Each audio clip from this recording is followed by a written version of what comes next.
Linda McMahon, now set for a full vote in the Senate, cleared a clear hurdle, a key hurdle earlier today. She's made it clear she's on board with the Trump plan to dismantle the department she's about to run. The president has also signed a series of executive orders related to education, freeing up funds for school choice, making changes to Title IX, banning critical race theory, and there's been more. Now, despite the whirlwind of change, school officials around the country waiting for specific guidance on what all of this specifically will mean for them. So let's bring Erika in for a moment, chair of the America First Policy Institute, Center for Education Opportunity.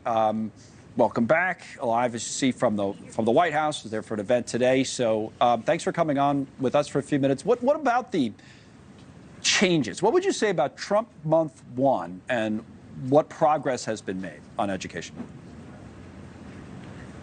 Well, I think those of us who believe in education reform are really excited about the first month with President Trump. Not only did he, of course, pick Linda McMahon, who's the perfect executive to go into the Department of Education and figure out how to dismantle it properly, not recklessly, of course, but get rid of the middleman and the bureaucracy that is at the federal government, just taking funds out of the hands of parents and teachers and local schools and states. And that's what President Trump wants to do. I think there's a lot to celebrate when it comes to enforcing the Title IX provisions as they are intended to protect women and girls in their safe spaces as well as their athletics. I think that's something to be celebrated and certainly something that states and localities know how to implement. Now, we talked a lot about whether the department will be eliminated. I know Congress needs to get involved in that. So let me put that aside for a moment. The one question I would like to ask you about is choice, because you have like this proposal on universal school choice. And I think we've talked about this before.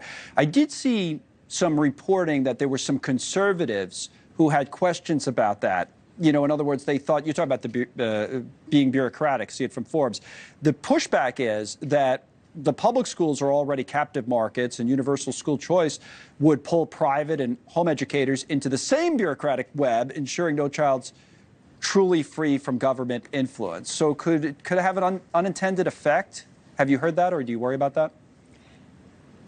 Sure. I've been involved with the school choice movement for 15 years. We've heard these arguments from home educators and concerns, rightful concerns, that participating in some of these programs could tie them into state testing and things like that. Right. But in every case, in every state, including Texas, home educators who don't want to participate in education scholarship programs don't have to. So they don't have to be tied to government funding. We want to protect home education, but we also want to give parents the opportunity who need it to take that funding and go to a private school, or maybe use those funds to homeschool themselves if they couldn't afford to do otherwise. So we want to protect homeschool educators who don't want to participate in these programs, but universal school choice is imperative to bring access, quality, and innovation to every single family in America. Okay, Erika once again live from the White House. As I said last time, we'll keep this conversation going.